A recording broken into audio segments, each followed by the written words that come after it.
5 different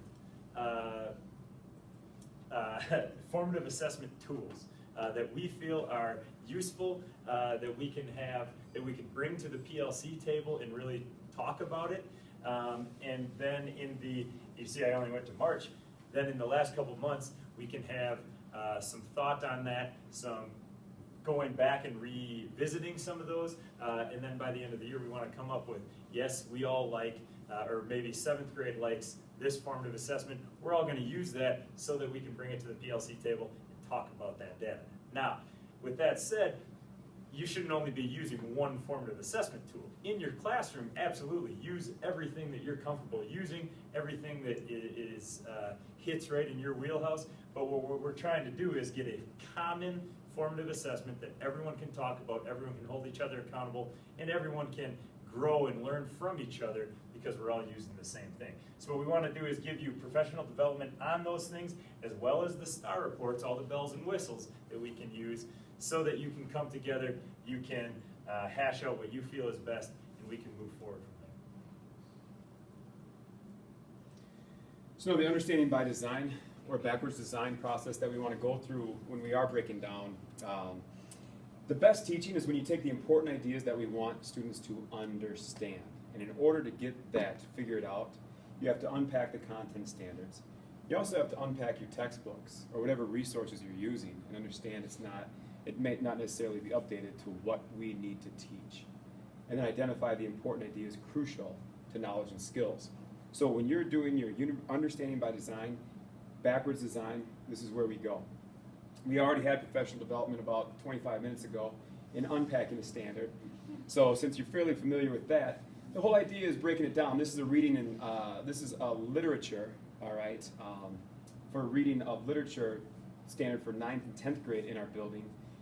And as you can see here, determine a theme or central idea of a text and analyze in detail its development over the course of the text, including how it emerges and is shaped and refined by specific details, provide an objective summary of the text. And so as we know, we're looking at nouns, we're looking at verbs, just basic things that we have to check out when we get to these standards. And ultimately, are we teaching these big ideas? Do students know what an objective summary is? Do students know how to determine, analyze, summarize? Those are the parts that you are familiar with, but we need to do for every standard before we can repack it. And also before we can take a look and say, are our current resources useful in applying to the standard? Now here comes the assessment part. The assessment for understanding, we kind of look at KUDs, all right? KUDs. Anytime you're teaching students something, they're either going to know it, we either want them to know it, understand it, or do it, all right? To know something, it's basically, can they recall facts, factual data? Do they just know it? Can they put it on paper? The understands are where we're trying to get to, the big chunks. Do they really get the big idea?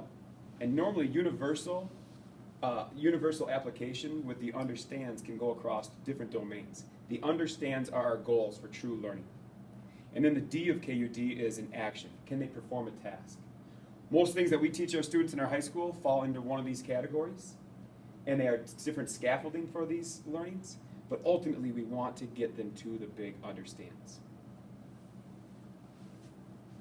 Understanding is the key. Here's the best way to know if your students understand the concept that you are teaching. It's not the multiple choice question, it's not the true false. It's basically, can they put their understanding in their own words? Can they teach one of their classmates or teach you? That shows understanding. Can they explain their own reasoning? And can they justify their evidence? If you can get your students to move forward at this level of understanding, then they will fully grasp it.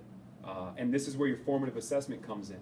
You can work your way up to these understandings, but if they can do this, they have understood the concept. Some types of assessments that you can give them: performance tasks. Do something applicable to the understanding that they have. You can see, you can actually, now these are hard to do sometimes timeliness-wise, but give them a performance task that they can show you what they can do. Oral and written, diversify it. Look at your students. If they're better, if it's more conducive to have a student tell you the answer, have them do that. If they're better off writing it, that's fine. It's not a catch. We're not trying to catch them like, huh, you don't know it because you couldn't write it. figure out a way to get their understanding, to know if they're understanding or not. There's also something, one of our PD developments that Mike showed you, one of the months we're going to teach you what a Sternberg task is. And what this scientist research did was he found out that people are either creative, practical, or analytical learners and people. And you can actually take the same standard and create 3 different assessments that they could choose how to go about showing their understanding that fits their personality. And it might be one where they come up with some creative idea and they show the impact that colonization has on another planet. They can be very practical and just tell you how colonization affected the 13 colonies in the United States. Or analytical could just basically break down fact by fact by fact what is colonization, what are the impacts of it. So again, in one of our professional developments, we'll show you how you can find out, do students actually understand it, but differentiate to their personalities. Go ahead, Sue. We have some resources for you to look at if you need more information. These are from the Wisconsin website, the DPI website. That shows the balanced assessment framework. We took this right off the website, so you can go there and look into that. That breaks down the formative, interim, and summative evaluations if you want more information.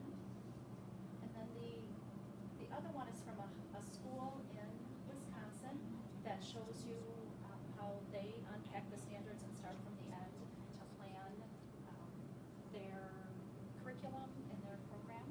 And then we showed you the first one. And then the balanced assessment framework on the bottom is on the DPI website too.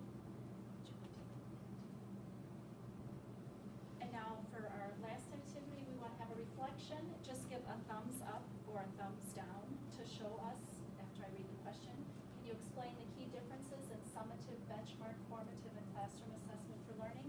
Thumbs up or thumbs down? Right, you know, you could kind of do one of these Could too do if you're summer just, sessions. no. I was looking on your Okay. DPI web, I was looking on your slideshow to do that. That work.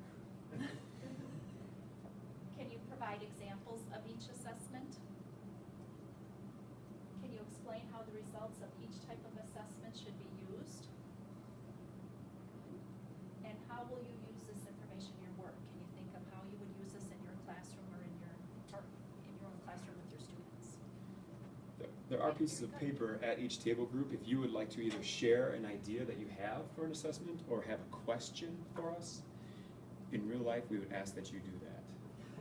But for now, And also to note that throughout this entire discussion about balanced assessments, we gave many examples of how to integrate formative assessment into a discussion. We started with some surveys, thumbs up, thumbs down, with questions at the end. So we've given you a bunch of examples, live examples, of how this all could actually be in place in your classroom.